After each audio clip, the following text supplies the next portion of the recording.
Hello and welcome back to your favorite show, The Bright Corner. I'm Max Yot here with Linda Kayang. So for today's headlines, we have the first ever visiting of the term.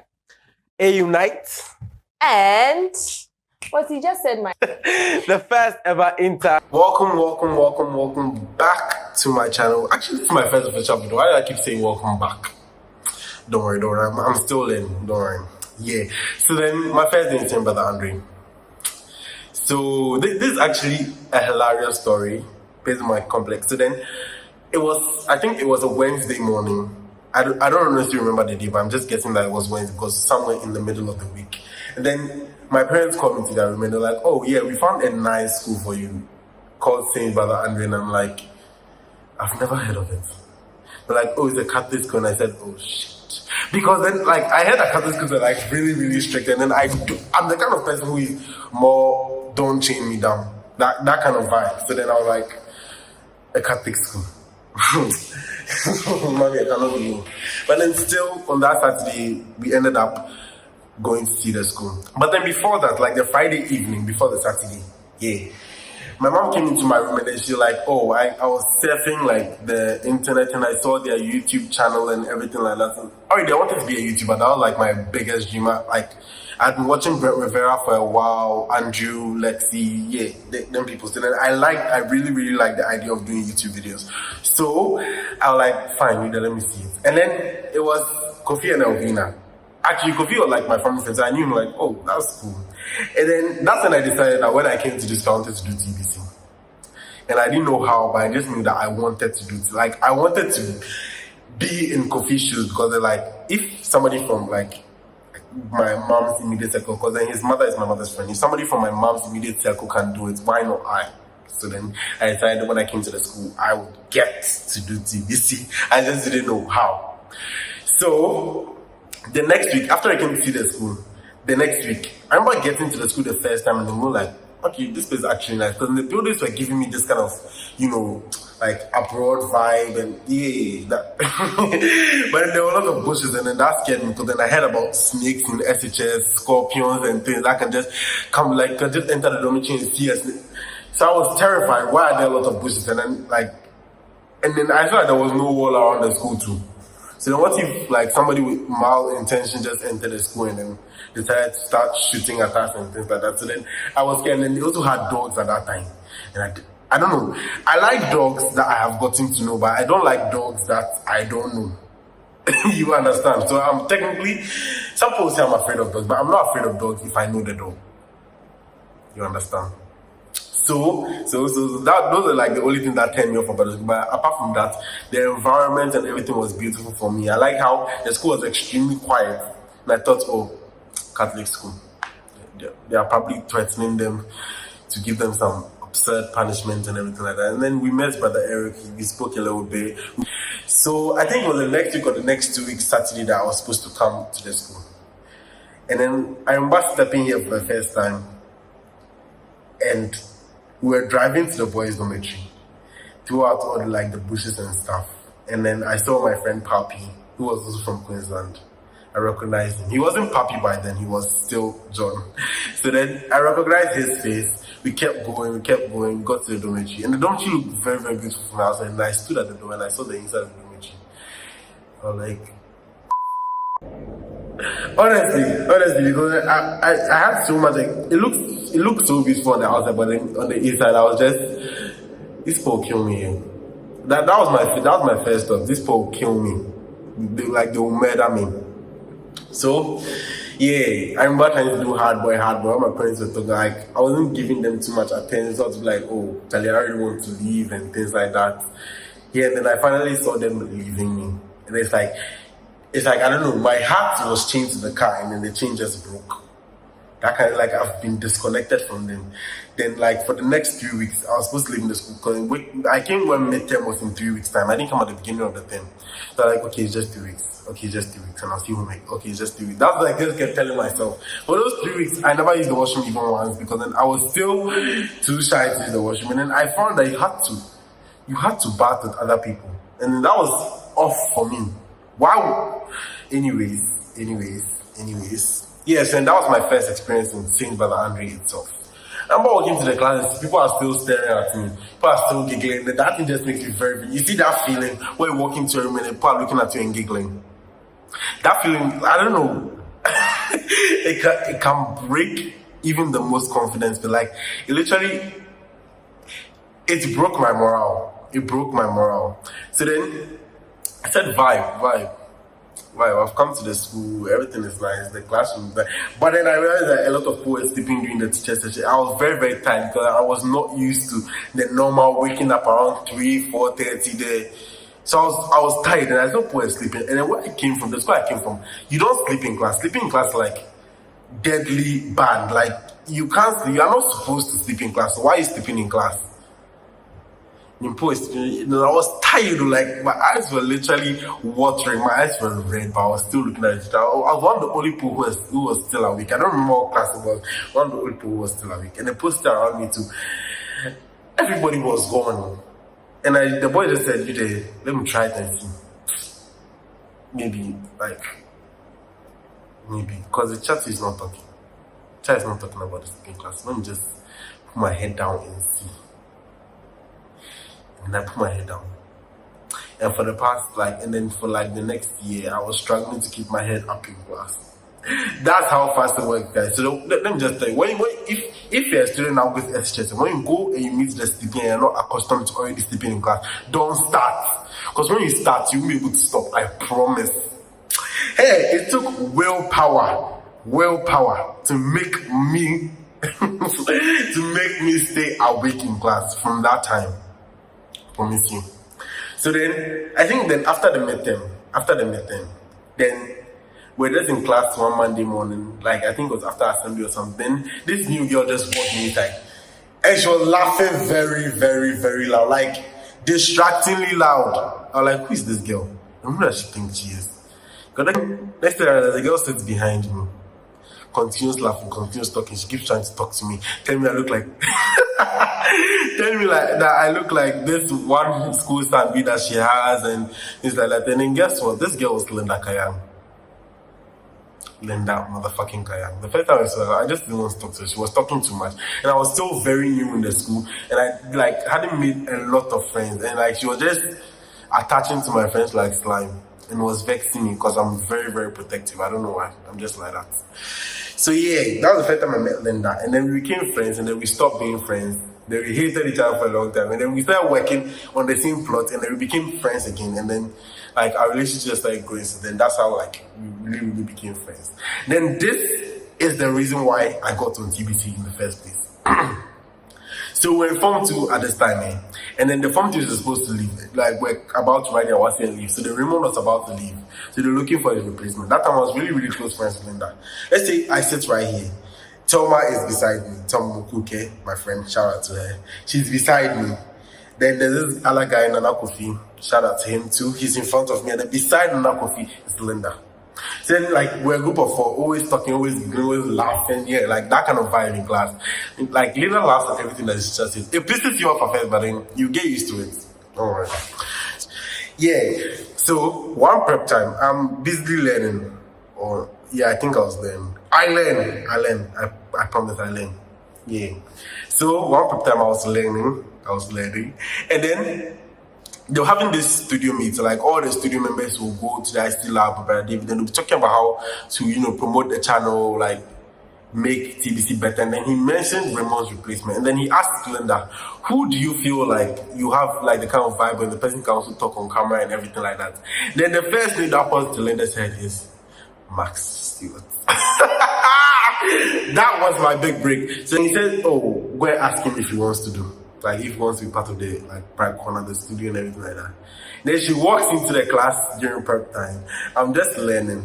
I feel that whole prep, I was having the feeling I don't know. I was thinking about joining the prep corner. When she came, she was smiling a little bit, and then she was she just walked straight up to me, and everybody's, I don't know, some part of given that the thing about our class that whoever walks into the class attracts everybody's attention. No matter how quietly you walk, everybody will stare at you.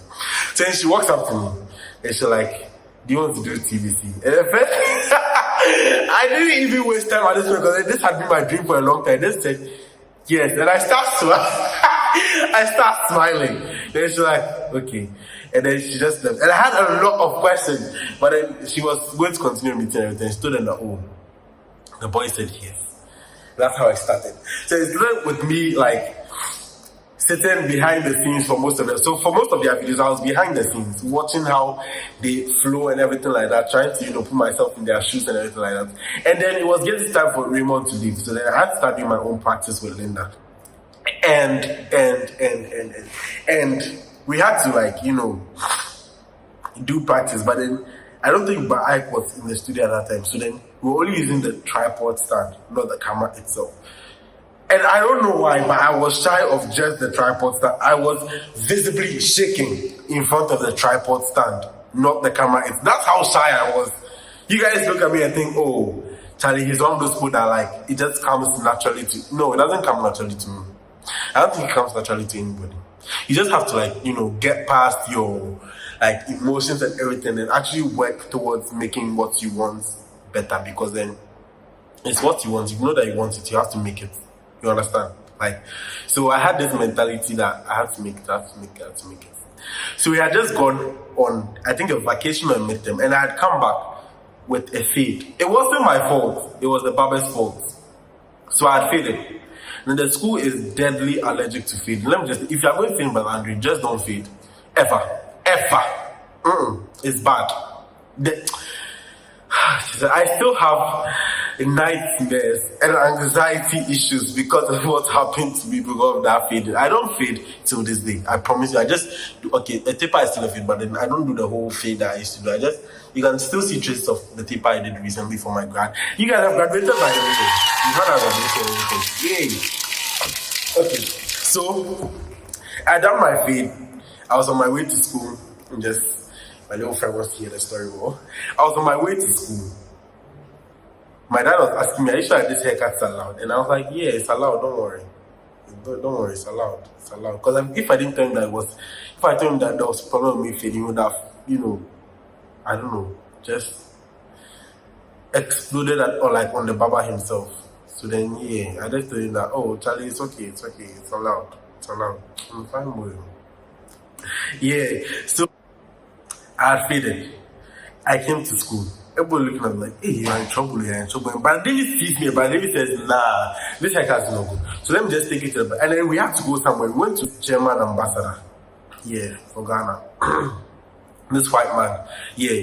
So that's when we went to see him. The brother was like, oh, when I come back, I'll drop you off at the barbering shop so I can trim your hair down so to look like that much of a fade. I said, okay. Because then I was afraid. Because then what have I done when I come to school? What about myself? So I went to the barber with my other friend, trimmed my hair, came back to school, saw some cows, we still running, we ran back to campus. Yeah, we were chasing my cows, we ran back to campus. And then after that, we got to campus. People were still like, the field is not going. But Charlie said, I'll GI. Then Sunday comes, Sunday is the next day. I dressed in my wife to go and study, and it's time for offering.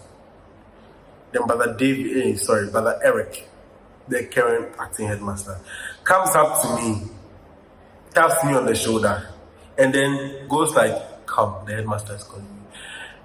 Hey! I wanted to cry. So, fine, hard boy. Everyone I'm going to, everybody's looking at us, everybody, and it's in the middle of, and everybody knows what I've done, and it's in the middle of mass. I still have a hard time talking about it. It's in the middle of mass. And he calls me and these other guys. He blasts everybody, but then he was making emphasis on just mine, because mine was the deepest. Mine was the most obvious feat. I felt so shy at that point. I don't know how to describe the feeling in words, but then I wanted to just, enter the ground and just be buried. I felt like, Jesus Christ.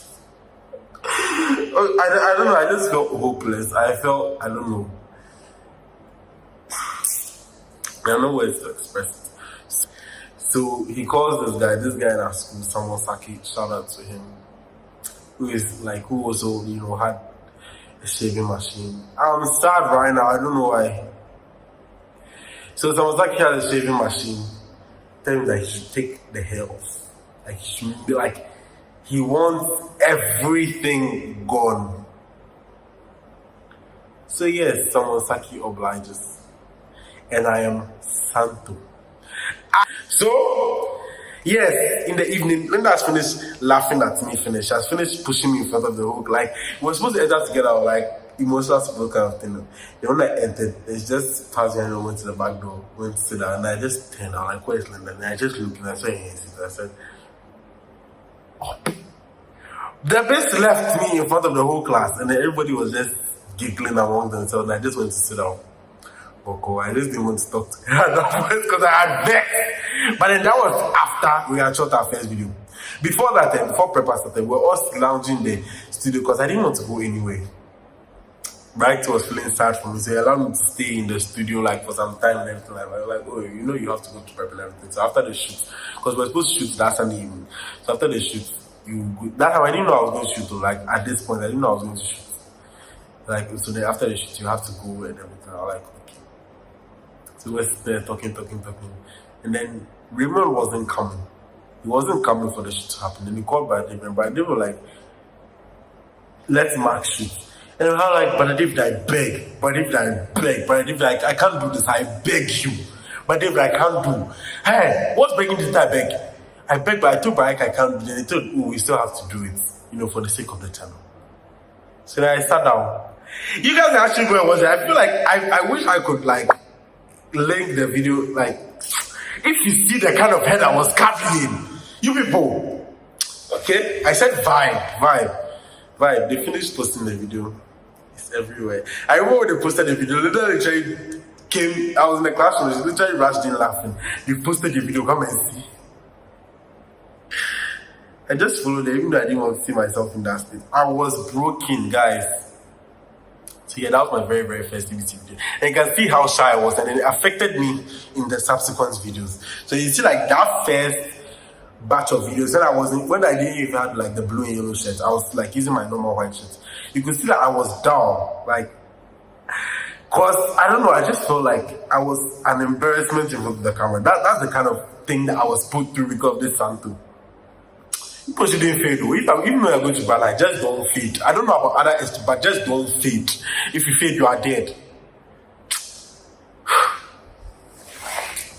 Okay, so yeah, that was my very, very first shoot in TVs. And then that whole Santo experience and the fact that I actually grew to become more confident actually made me who I am today. Because after that, I feel like, Charlie, I've gone to the West of the West.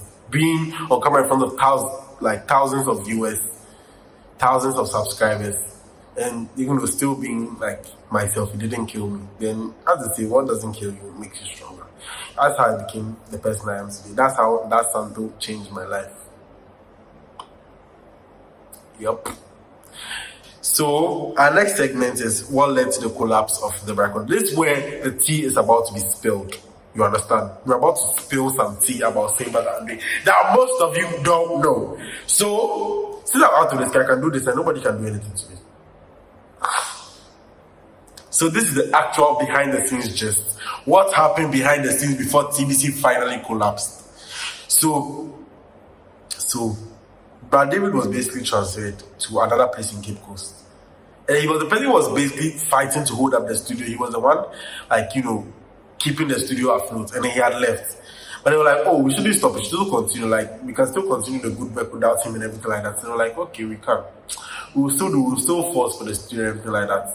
Then that was our initial imagination. And all of a sudden, then we heard that because Brad David had left, the person who was shooting for us, doing all the editing for us, his job was very, very hard, and they weren't paying him for it. Because Brad David had left, they weren't paying him for it anymore. So I was like, what the God, that he found a better job, a way better job with a way better company called, I've forgotten their name, but then they have some, honestly, I've forgotten their name. But then they actually pay him a lot of money for that job right now. That's what he's doing right now. And he's actually thriving in it. So he left us. We were on our own because of that we couldn't shoot. They closed down the studio. Everything was just in shambles, and we were breaking inside. Because then imagine all that I had gone through on TBC becoming my lifeline in the school. All of a sudden they're just telling me that the school is not doing anything to get to continue to support the studio, and I'm there. And I'm like, this is the same studio that has brought like all your distance, all your what's the name, your students, everything. This is the same studio that promotes the school.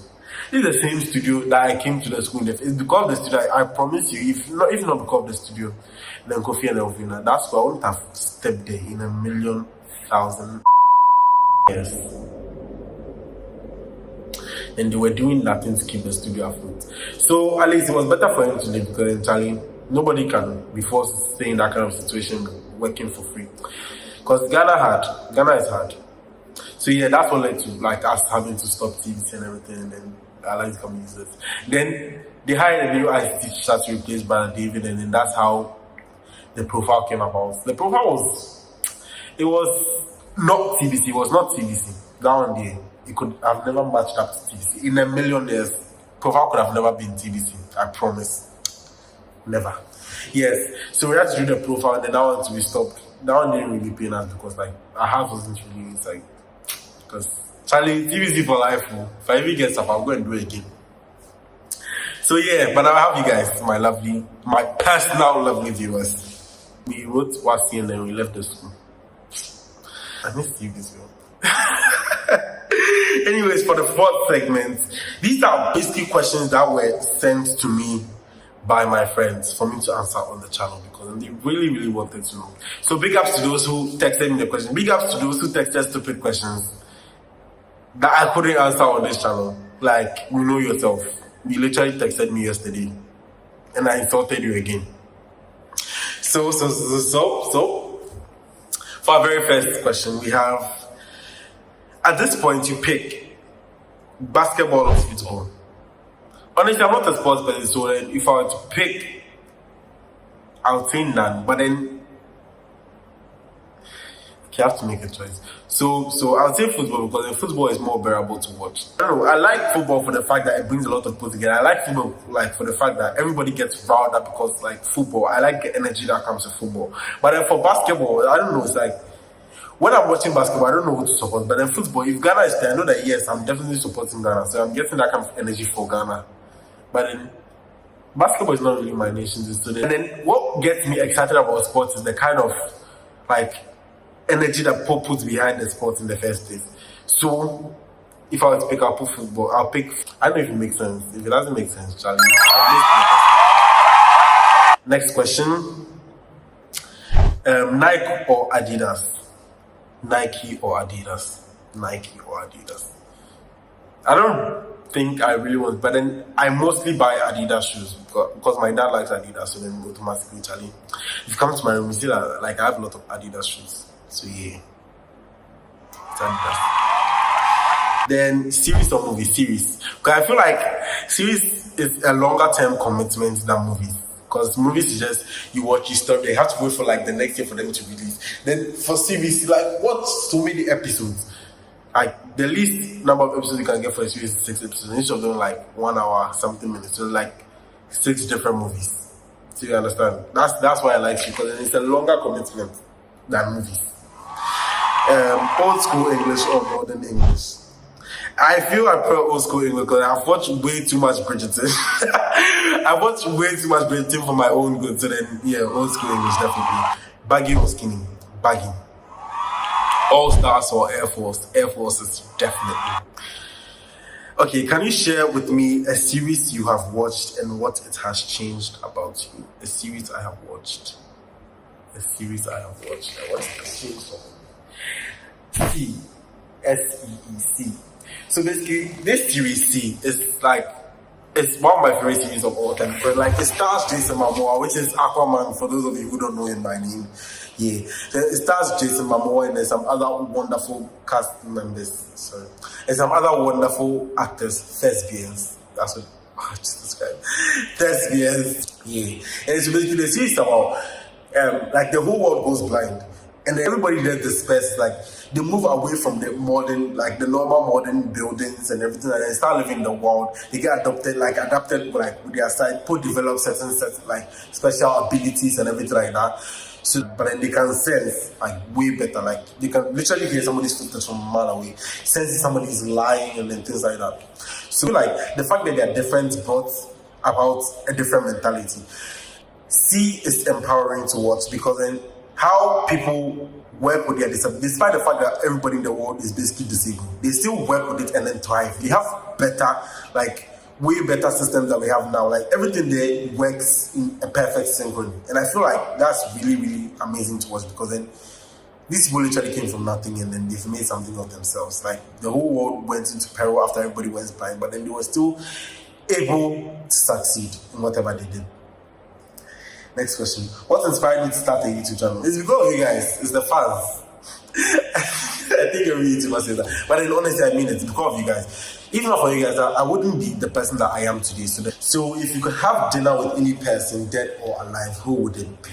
Charlie, with all honesty, you can come at me for this, but I'll have dinner with Queen Elizabeth. Because who wouldn't love to spill some royalty with the Queen of England? Who? Charlie, I like gossip. Okay, yeah. So one day, I know I'll be a royal. Next question. So, what's a fun fact about yourself that most people don't know? I can whistle with my tongue. Yes! I can whistle with my tongue. So, I know it sounds weird and impossible, but then, wait.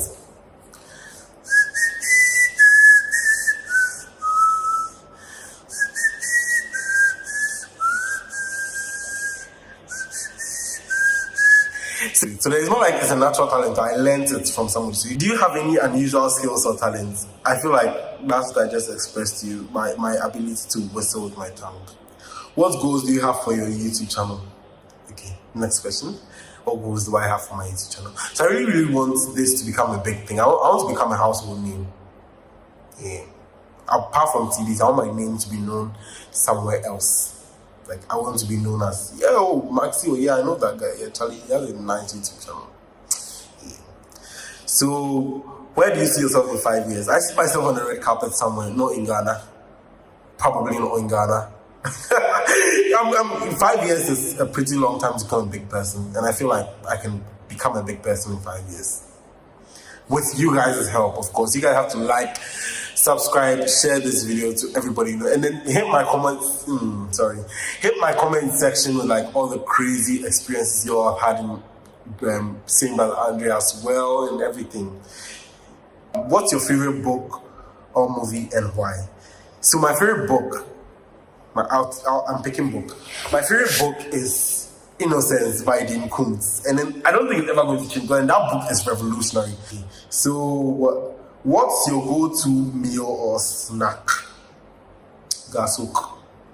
Anywhere, anytime, just leave it. As long as the gasok has a lot of milk and ice. I like it. So, do you have a favorite travel destination? Actually, I've never left Ghana. So then, and like in Ghana, the only place I want to is Akosombo and Kaswa. Because of Kaswa, because of school, Akosombo because of my siblings' school. So then, basically everywhere, every time I leave Accra, it's because of school. So no, I don't have a favorite travel destination. But then I have been to some resorts. And I feel like Afrikiko and Akosombo. But one time, apparently I decided to surprise her, oh, here I went to. That was the only time that I went outside of Accra for something other than school. So Afrikiko. What a memorable experience you've had recently. I just graduated, so then, yeah, that's pretty memorable. And then it was an amazing 3-day ceremony. Like, let me describe it to you all. First day we arrived. Then the evening we had memory lane, and then this awards night. We gave like these awards like Sleeping King of the Batch and everything like that. Then the program was amazing. Then the next morning, 10 a.m. So we came on a Friday evening, and so like the Saturday morning was like supposed to be a graduation ceremony. So we had our graduation ceremony. After that, then our parents left. Then we had an all-black dinner. And then we planned to have a bonfire, but then casted. So yeah. Then after that, the Sunday was Thanksgiving service. Everything was just beautiful. Like, everything was amazing. So then, yeah, that's like memorable experience I've had recently. And next question. Have you ever faced any challenges that shaped who you are today? And yes, that's the next question. So, after you mentioned this, how I had to go all bald because of the feeling and everything, and that actually built my confidence in the long run, because I felt like, Charlie, no matter what happens to you, it's if it hasn't killed you, it won't kill you. So just keep going. That's what kept me like to keep going through a lot of like situations that I had to go through in the end. So yeah.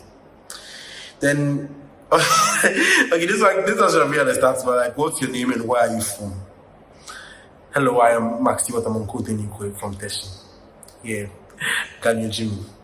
I know it's surprising a lot of people, but then yeah, I'm gone. Full gone, mother, father gone, everybody gone. Everybody gone. My mother's father and my mother's mother to are gone. My father's father and my father's mother to are gone. And then them to their parents are, so I am purely gone. Everything from head to gone. So can you share a bit about your family? So yeah, I just live with my mother, father, and sister. My brother is not in Ghana right now. He's studying abroad.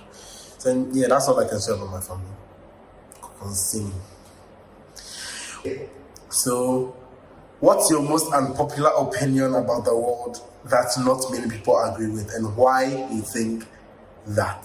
So I feel like the world will be a better place one day, and then these people, these my friends that call themselves idealists, think that the world will never be a better place because everybody's just too fucked up to change. And I feel like that's very, very unfair to mankind because I feel like everybody can change. It just depends on resetting their mind.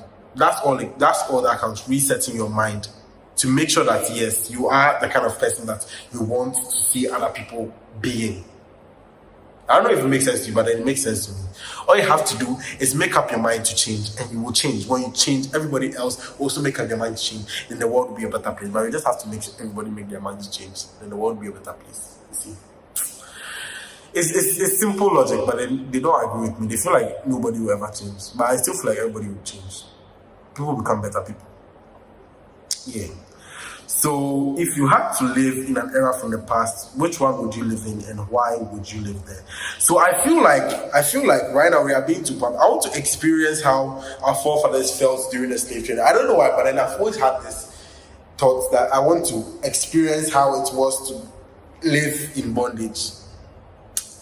Yeah, please, I beg you, it's not a kinku. It's not that. It's not a kink, I beg you. It's just that I want to experience I want to experience everything that you felt in those moments. I want to also experience so I just want to experience how they felt in those moments. And then know the reason. Like, I want to actually talk to some of the people who were responsible for this thing and then know why they did that. I want to understand why this happened. And of course, the thing I want to change that, I want to change the fact that they kept us as slaves for too long. I also want to change the fact that Kwame Nkrumah was, assassinated, I've heard. Honestly, I don't know the actual story, but then people are saying that he was assassinated. People are saying that he died of natural causes. I'll never know. And then, why do you still believe there can be a utopia? Oh, Jesus Christ. I still believe there can be a utopia because then I feel everybody has a chance to change. Everybody should be given a chance to change. Which is why I don't support the death penalty. So what made you always want to stand out? Naturally, I'm somebody who doesn't blend well into the background. I'm always meant to be at the front. I know it sounds like I'm being full of myself right now, but yeah, that's the kind of mentality that I live with. That I am not meant to stand in the background. I'm always meant to be at the front row. Yeah, so... And that is all for today, guys. I'm sorry, but then our time is up. We spent actually a lot of time than I thought this video would take. So yeah, thank you guys for watching. Thank you guys for listening. Don't forget to smash that like button. Comment down all that you thought about this video. Like and share. Oh, I already said like. But then share this video. Hey, just open your contact and share to everybody. I beg you. Like, actually help me. It's one of my biggest dreams to blow. And then it's with you guys' help that I can blow. Thank you for watching me. I hope you enjoyed this video. I'll see you next time. And let me just tell you this. The number of likes I get is the number of push-ups I'll do. I promise. So just, if you want me to lose all this, like, everything on my body, like all the fat on my body, like 2 seconds. How long does it take to do a push-up? I don't know. If you want me to lose all of this fat, just smash the like button. Thank you very much for watching. Bye.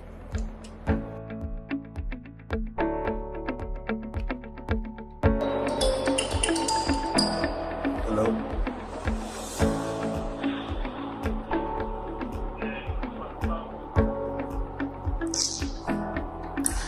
Yeah, so then the next morning, have you ever faced any challenges that shape who you are today? And yes, Joseph,